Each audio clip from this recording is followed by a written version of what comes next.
in 2 days. The Speaker of the Senate is then to convene a meeting of the Senate within 7 days after receiving the notice to hear the charges.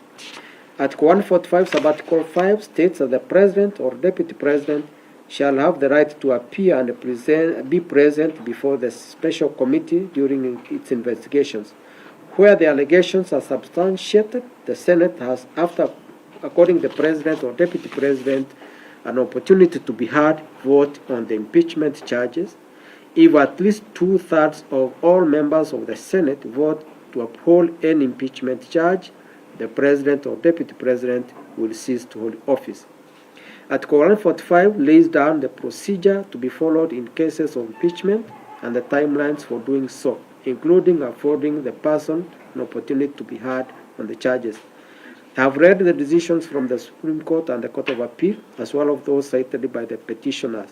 The decisions have laid down the position that it is important to let impeachment process run its course, and after which the court would have to look at any complaints for violation of either the Constitution, the law, or fundamental rights, including processes.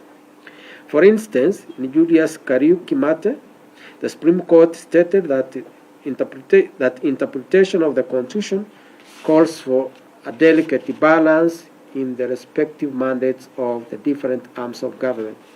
In the Sonko case, the Supreme Court observed that the removal of proceedings for a county governor are textually committed by the Constitution to the legislative branch of government. The Constitution mandates that the process to impeach a governor commences in the county assembly and terminates in the Senate. The Supreme Court emphasized that the Constitution commits to both institutions the exclusive power to remove the governor, subject only to procedural requirements set out in the County Government Act and the respective standing orders of the county assemblies and the Senate, and the proof of the charges.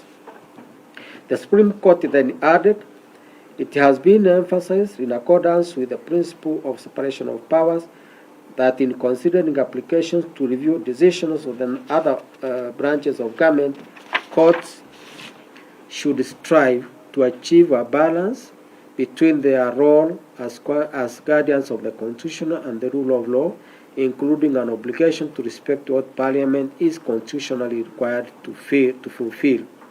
In other words, where the Constitution requires Parliament to determine a matter in the first instance as part of its constitutional mandate, Parliament will have the discretion and the power to regulate its own affairs, and the court will be slow to interfere with the exercise of that discretion.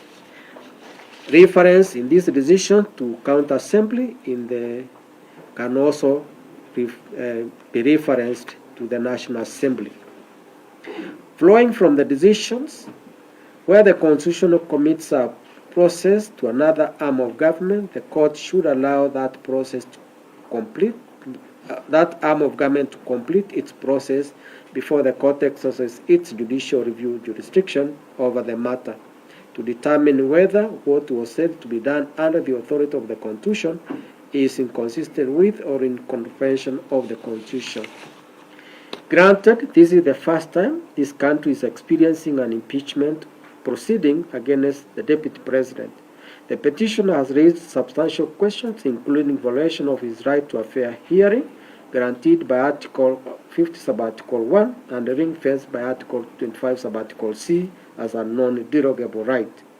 The petitioner has also stated that the National Assembly, in passing the impeachment motion, considered extraneous matters other than the grounds raised in the impeachment motion. There is a further argument that constitutional imperatives on public participation were not complied with. The petitioner has given an example of Keio South constituency, serial number 95, to demonstrate this fact.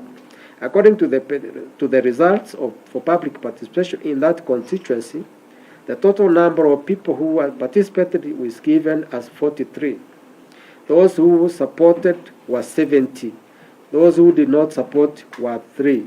The percentage of those who supported was 162.79%, while the percentage of those who did not support was 6.98.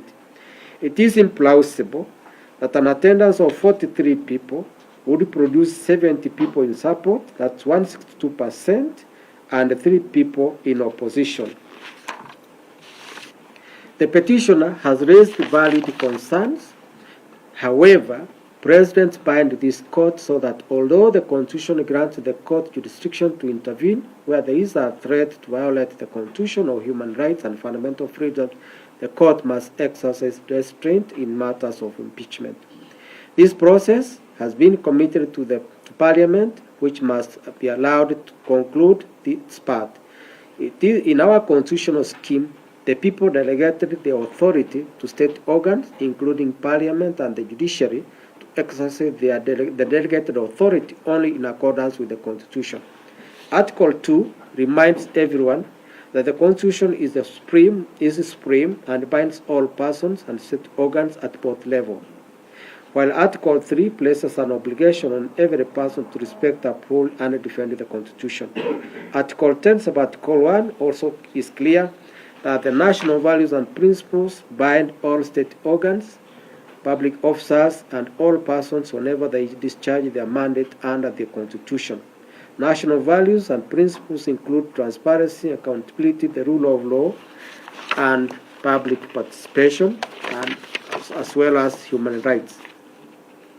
If a state organ fails to abide by any of the values and principles in the Constitution, the court exercising its mandate under Article 165 sub Article 3 will come in and investigate whether anything said to have been done under the authority of the Constitution is inconsistent with or in contravention of the Constitution. It was in this respect the Supreme Court stated in a matter case that it would be reluctant to question parliamentary procedures as long as they did not breach the Constitution, and that the mandate of the court is restricted to the doctrine of separation of powers, to deciding on matters of individual rights and fundamental freedom. The Supreme Court then stated that in the exercise of their wide political powers, both the county, National Assembly, and the Senate cannot act outside the confines of the Constitution and the law. For to do so would invariably invite the court's intervention. End of quote. In other words, the constitutional processes are not about a dash to the finish line. They have constitutional imperatives that must be complied with, and if not, such infractions will not be out of reach of our Constitution. The timelines given in the Constitution are on the premise that its processes will comply with the constitutional requirements. Where there is an allegation that the constitutional imperatives have not been complied with, the affected person has recourse to the courts, and the court will rise to the occasion and consider whether the state organ complied with the Constitution or the law. In that respect, ours is a constitution of hope and promise that institutions established under the Constitution will comply with its fundamental principles, and the promise that the Constitution is supreme and any act or omission in contravention of the Constitution is invalid. In other words, it does not matter how far the process may have gone, since no action is out of reach of our Constitution. This is what Lord Denning had in mind when he stated many years back that if an act is void, then it is in law a nullity. It is not only bad, but incurably bad. There is no need for an order to set it aside. It is automatically null and void without more ado, though it is sometimes convenient to have the court declare it to be so. And every proceeding which is founded on it is also bad and incurably bad. You cannot put something on nothing and expect it to stay there. It will collapse. Article 2 sub Article 4 of our Constitution is not only the hope but also the promise of our Constitution that we must abide by the constitutional dictates, for any act or omission in contravention of the Constitution is invalid. In that respect, I conclude this matter, and this is what I say. Having considered the application and argument by parties, the Constitution and the President, the prayer for grant of conservatory order is declined. However, in view of the issues raised in this petition, which also appear to relate to those in petition E522 of 2024, which has been certified for purpose of appointing a bench of an even number of judges to hear, I certify this petition as raising substantial questions of law and of public interest in terms of Article 165, Sub-Article 4 of the Constitution. This file is to be placed before the Honorable Chief Justice to consider appointing an uneven number of judges to hear this petition. Given the close proximity of the issues in this petition and those in petition E522, the Honorable Chief Justice may consider whether this petition may be heard by the same bench appointed to hear petition E522. I make no orders on course. Thank you. Your Honor, we seek leave to appeal the ruling. You said you are Ogeto. Yeah, that's fine, Ogeto.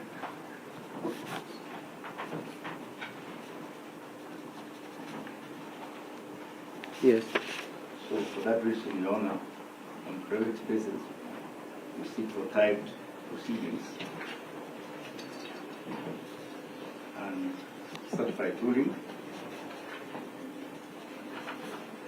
We are agreeable to settle and fees.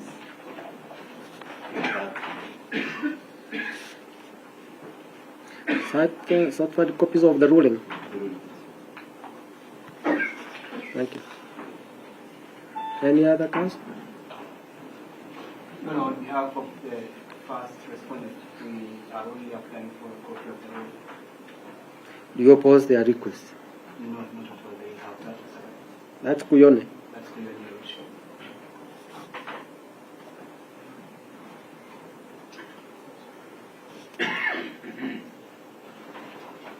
And for the second respondent, it's not necessary to seek leave to appeal the decision of the High Court to the Court of Appeal, Article 164, paragraph 3 grants them an automatic right of appeal, so we are not opposing that.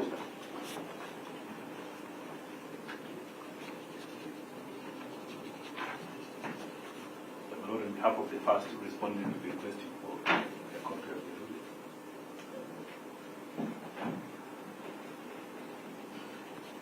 Which we entirely agree with. We thank you for the well-reasoned determination. Any other?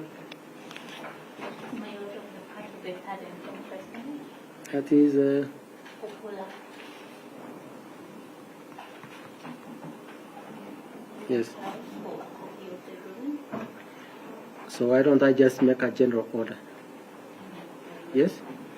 On the So you apply.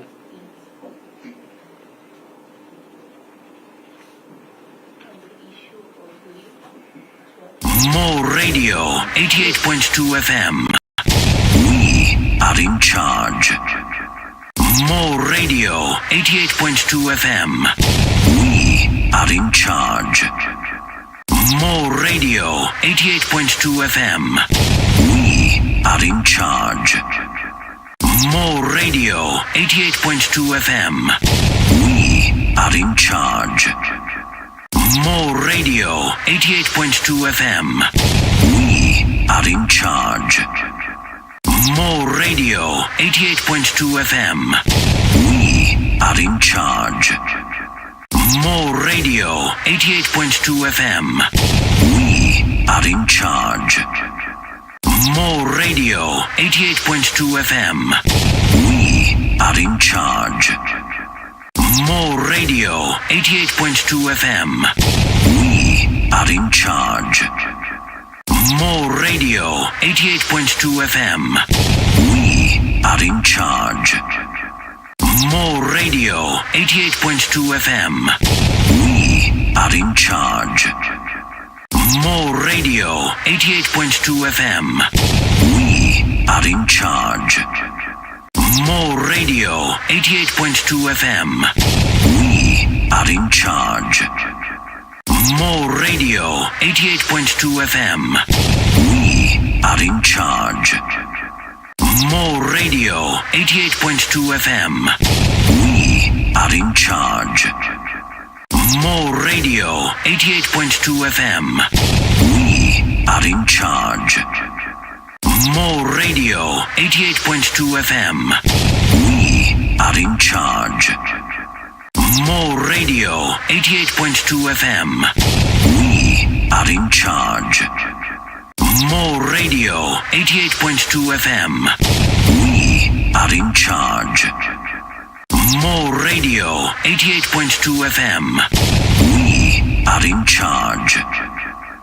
More Radio 88.2 FM. We are in charge. More Radio 88.2 FM. We are in charge. More Radio 88.2 FM.